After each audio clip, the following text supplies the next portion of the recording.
اللہ صحت دے، شفا دے، آمین، دعا دیتی وہ افسردہ سی ہو گئی۔ اللہ کروٹ کروٹ جنت دے فردوس بھائی کو۔ ان کے ہوتے آج تک کبھی عابدہ کو ہلکا سا بخار بھی نہیں ہوا تھا۔ بہت محبت اور جان چھڑکنے والا بندہ تھا اپنی بیوی پہ۔ بس ایک نہ ایک دن ہم نے بھی چلے ہی جانا ہے۔ عابدہ بھی تو بہت محبت کرتی تھی اپنے شوہر سے، جدائی نے اسے ایسا کر دیا۔ بہت دکھی لہجے میں بولی۔ عنائشہ کی آنکھیں بھی نم ہونے لگی۔ بہت پرانی بات تو نہ تھی، وہ کالج میں داخل ہوئی تھی باپ کی خواہش پہ۔ وہ اسے ڈاکٹر بنانا چاہتے تھے، لیکن سب نصیبوں کے کھیل ہیں۔ ایک دن اسے ہی کالج سے لینے جا رہے تھے، وہ روڈ ایکسیڈنٹ میں ان کی جان چلی گئی۔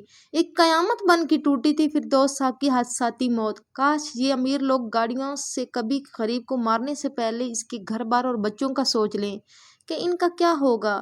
امیری کے نشے میں وہ تو اللہ کو بھی بھلا بیٹھے ہیں۔ آنٹی آپ کے لیے چائے لاؤں؟ باتیں جو تکلیف دیں انہیں چھوڑ دیا کرتے ہیں۔ ارے نہیں بیٹا، یہ تھوڑا سامان لائی تھی، کچھ فروٹس ہیں اور کھانے پینے کا سامان ہے، اب انکار نہیں کرنا، جانتی ہوں بہت خوددار ہو باپ کی طرح۔ کہتے ہی ساتھ عنائشہ کے چہرے کے تاثرات دیکھ کر وہ ٹوک بھی بیٹھی۔ عنائشہ کو سر جھک گیا۔ فکر نہ کرو بیٹا، اللہ بہت کارساز ہے، وہ ضرور کوئی نہ کوئی حل نکال لے گا۔ لے میں بتانا تو بھول ہی گئی، ماتھے پہ ہاتھ مارا۔ فائق سے بات ہوئی تھی میری، جہاں وہ کام کرتا ہے وہاں پہ تمہاری نوکری کا کہا تھا اسے میں نے۔